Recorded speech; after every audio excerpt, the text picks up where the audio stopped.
Hello everyone, and this is the story of how I became the best player in a Pokemon genre that no one has really heard of. Now, this is not impressive by any means, ever, but hey, I did something. And there's other people that are like ruling the top categories, and they're making videos on it, so I decided, why not me? Basically, in Pokemon Showdown, there are many different games, many different categories you can choose on. You can choose overused Pokemon, you can choose the best of the best and anything goes. And then you could use something like underused or rarely used to get less interesting things. They don't do as much, but they're still cool. And that's kind of what I did. Except I didn't just do regular UU or RU, underused or regular used. I did National Dex underused. And why I chose this category is because there's National Dex Ubers, and there's National Dex underused. And underused just fit me the best because it didn't have everything, but had quite a few guys I felt like I could make them work. And so I did. Basically, as seen in the background, these are my tournament battles. Some of them. I can't really tell if these are my tournament battles or not, but this is my first team.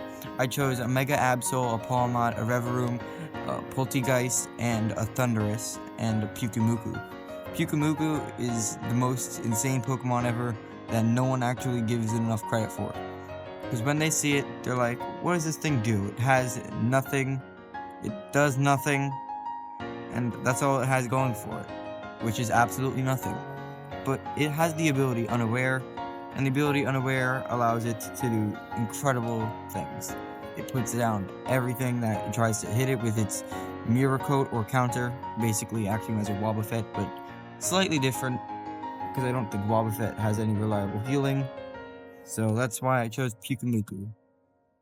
But this is just the first part of my road to championship, because there's these tournaments that happen every day in the tier lists and stuff. For National Dex underused, there is its own little subcategory for tournaments. And in September, I was like, why not just try it? So I tried it.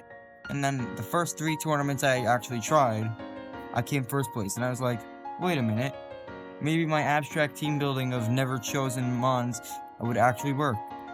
And I kept using them, as seen in the background. I'm using an Absol here, a Mega Absol, which not many people would find that useful, but it is pretty cool because it gets Magic Bounce as the ability, which prevents so many things, and not only that, but it has an insane attack stat of around 150. It also has a nice little speed stat that allows it to speed top threats like Latios and stuff, but mainly, it has the move Hone Claws, which makes moves miss less, and I hate when my moves miss. But that happens a lot anyways, as seen in the background when it missed a bounce 3 turns ago because it didn't use a Hone Claws. But mainly, it was not the main pick, because it turns out there is actually a thing that says what's the best and what's the worst for each tier. Now this is my new team, as seen in the background. The team consists of a Mega Aerodactyl, a Palmot, a Magnezone, an Aegislash, a Slurpuff, and a Pyukumuku. Because I'm keeping that Pyukumuku to the end of time, it's the best.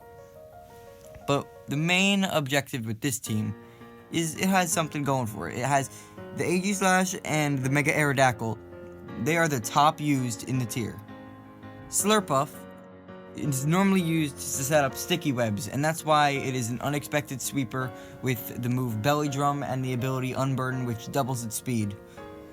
And now Magnezone is just here for the other top threats, which are normally Skarmory and Celesteela because they are steel types, and they die to Magnezone because Magnezone gets the ability Magnet Pull, which keeps the steel types in, and it fires off super effective electric type moves.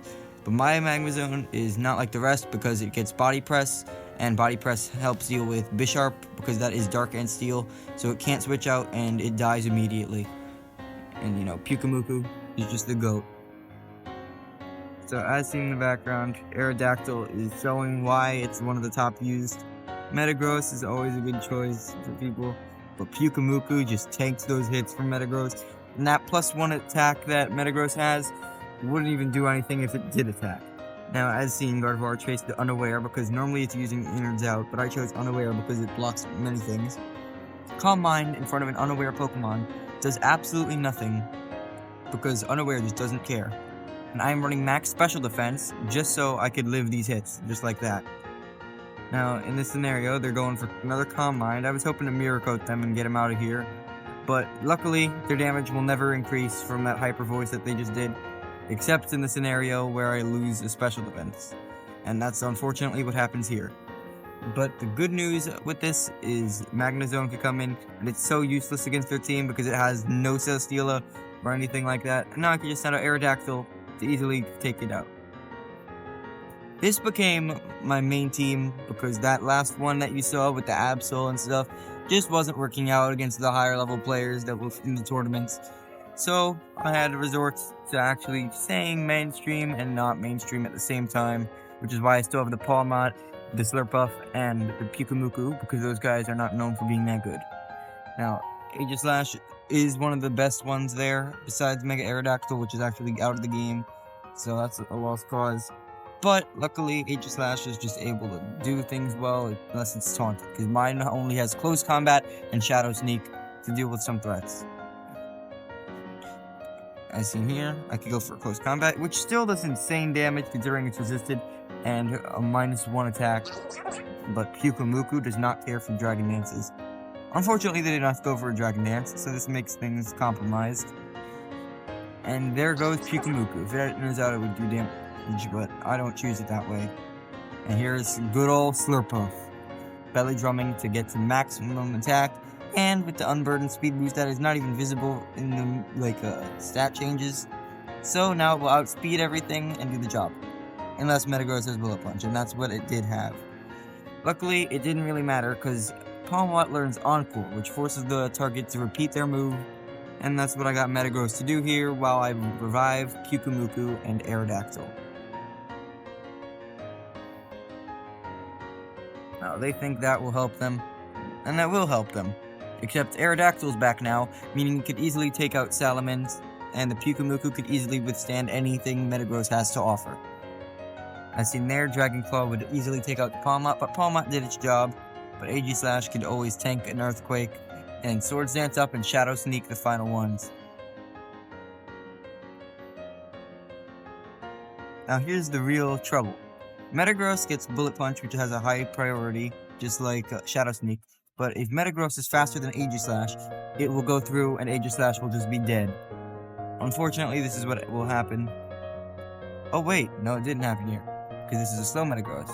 But, oh wait, no, it didn't go for priority. I kind of forgot this battle, my bad. But now with those attack boosts, it's normally threatening, and because it didn't get a crit, Pyukumuku was able to do the job and take it out, and that helped me achieve my championship title. Now, if I didn't get this, like in these 3 games, which I just did not get it in 3 games, then I'd say it would take a long time to get it, because it does have to be a month. And in that month, you just have to keep consistently battling throughout the tournaments just to achieve your higher rank. And that's what I did, and with the persistence and stuff, I had a high rate of getting first place, but I didn't always get first place. Sometimes I got second or third place.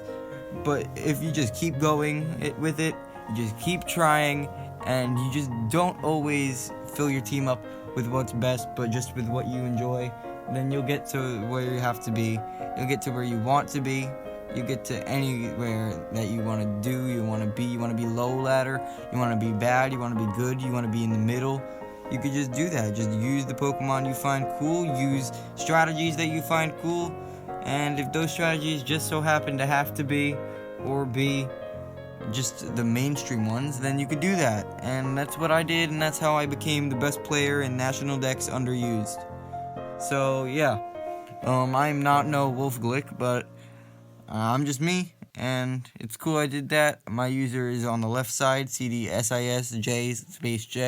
I really just spammed that. I had no intent of actually having a real username, so that's my username. If you want to add me on Pokemon Showdown, I'll add people, because why not?